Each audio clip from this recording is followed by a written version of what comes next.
quite an extraordinary experience for you. What did you know of your great-uncle when you were first contacted by the Ministry of Defence? Oh, good morning, Ben and Kate. Really, I didn't know that much. I had, you know, just little bits of information in a family tree, nothing really substantial at all. So in terms of then contacting you then, Paul, and sort of bringing to light that they'd found these remains and it could be your great-uncle, what's that process then like for you and for your family as well? Because I'd imagine, up until the point, and we saw a little clip of you getting the message from Davina that it was your great-uncle, then you fell asleep, you burst into tears. I imagine that was quite a sort of a tense period waiting to find out. Yes, Ben, it was. You know, I received an email, actually from the Ministry of Defense from Nicola that started this whole process going.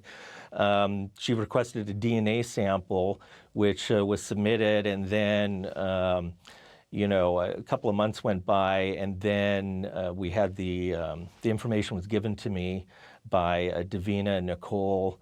And it was very emotional. You know, it started this dialogue going between my family here in the States with my children to get to know their English side, and my cousin Christopher and his family in England. And they were the ones that really brought together so much of the wonderful information that we had about the life of my cousin, my great-uncle.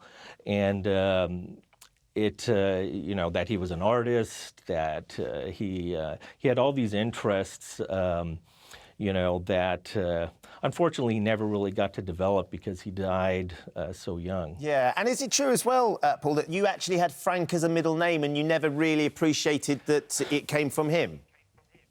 That's true, and my father did also, and we were, you know, I always kind of wondered, you know, where exactly that was coming from, but yeah, truly it all fell together because my grandfather, Reginald, who was Frank's younger brother, I guess wanted to honor his memory, and so passed on that, gave my father, Peter's middle name was Frank, in honor of his older brother, and then myself also. Lovely to have that connection and finally to understand why Frank is there. We'll stay there for just a moment, Paul, if you will, because the programme's presenter Nicky Campbell and War Detective Nicola Nash are here with us. Good morning to both of you. Morning. Well, Nicky, you hear there that sort of the emotion in Paul and his family, even being contacted to be told, look, we found some remains that could be your great-uncle. What a journey it's been. Oh, it's great hearing from Paul. He was so emotional at the funeral. He came up to me and he said, in tears, you've no idea what this has done for our family.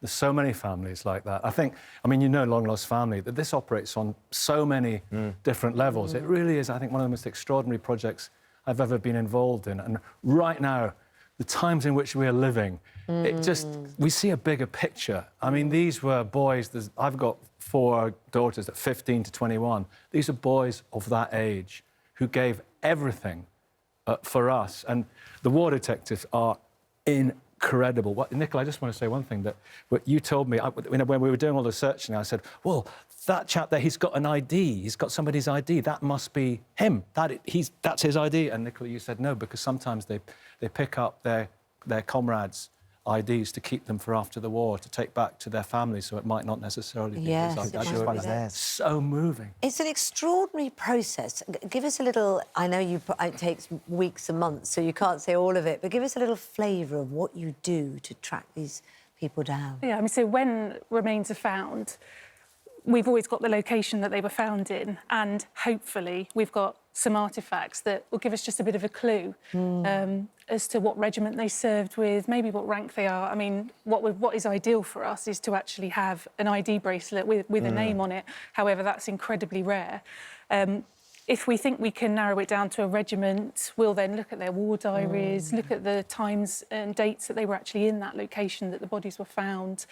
You know, we'll look through trench maps, if we can find, you know, service records, anything like that. We'll see if we can narrow it down to a list of around 12 to 15 men. And if we can, then that's when we'll start to build family trees, tracing their next of kin, hopefully get DNA samples that we can then compare against DNA samples we've taken from the remains. And I was amazed just at the number of bodies and remains that are still being found. Yeah. It gives you an idea of the scale of the loss and of those people that never got to, their families never got to know what happened to them. Oh, I know. I mean, I think this is why the First World War strikes such a chord with us as a nation, because every family has got a war story. You know, they've lost a member of their family, or at the very least, they've got a member of family that served.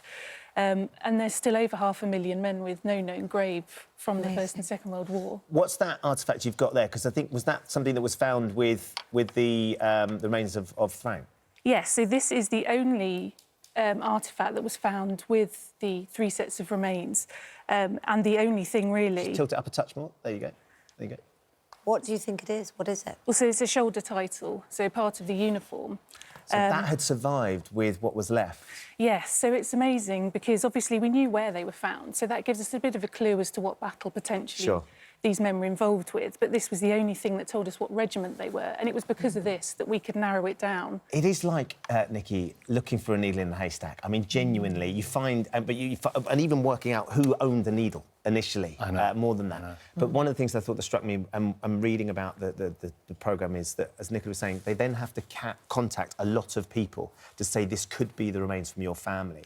And you're then dealing with the reality of then going to those people who get their hopes up, thinking we may have found our family's remains, and then being told that they haven't. How did you manage that side of things? Well, I think people always saw the bigger picture, and the mere fact that the unknown soldier actually represents their lost one, their loved one, and all our relatives in a sense. And I think that's why it's so magical and so powerful, because it's no longer, that person's no longer a picture on the mantelpiece, no longer a part of family folklore. And when we do have a breakthrough, I've been doing Long Lost Family for 10 years, but it's just the greatest moment when Nicola gets in touch and we know who it is, we've found the family, and they are just exhilarated. They may not even have known about this person, but, you know, family and identity. It is a different side to that show than we've seen, and I think it's, in a sense, rather wonderful that you show it, because we do tend to see the happy reunions, don't we, on that show, obviously, the success stories, and showing the fact that, I think at one point you have to go and tell someone that it turns out not to be their relative. It's the other side of that story, isn't it? It is the other side of the story. But I think that for these times, it's so inspiring, isn't it? I've just got it. I mean, Nicola, Louise and Tracy, I just got to say, these women are amazing. Interestingly, I guess that is the fact that this is being done as well, Nicky, the profile of what you're doing is going to raise significantly now as well. So I'd imagine that this could lead to all sorts of other things happening and more cases maybe being solved. Yeah, and Second World War as well. Yeah, I mean, it'll be great for us because just people, hopefully, will now have heard of us, because obviously a lot of the time when we get in contact with a family and say, we think we found your great-granddad, could we have DNA? People are a bit suspicious. So this way, when we get in contact with people, they'll be like, oh, yeah, I saw you on the telly. So... And Paul, I'm sure you're very glad that you weren't suspicious and you did actually let them investigate. What does it mean for your family going forward to have this sort of concrete connection with the past? You know, I think it's very important, and I do want to just take a moment to really salute Nicola and everyone at MOD for the incredible work that they do, and the honor battalion that was there for the service we had in France, which you'll see in the documentary when you watch it. It brought all our families together. It was wonderful for my family, the Meads, to meet the family of the Wallingtons and others who were there. It was handled with such compassion. It was absolutely beautiful. It's something that not only I will have memories of, but my sister Julia, who was there, her son, all 3 of my kids who were there, and my cousin Christopher and his family who were there. It was just wonderful. It really brought us together, and we can't thank MOD, Nicola, and the rest of the team enough. Great stuff. Well, look, we really appreciate you joining us and waiting up to talk to us this morning. Being at those Paul. funerals, I will never forget. as long as I It was live. my pleasure. Yeah, and just where you come, I mean, the clips that we've seen of the emotion of all the families that were there to be in that shared moment as well, even for history that was such a long time ago as well, Nicky. It's And reminds so us the compelling. bravery of all of those who were there, doesn't it? Which Quiet, is, yeah, absolutely. Yeah, Lovely to see you, Nicky. absolutely. Thank you for too. coming in, Thank Nicola. Lovely to meet you as well. And the programme's on tonight, 9 o'clock. Yeah. Yeah. On Even. Don't miss it. Don't miss it.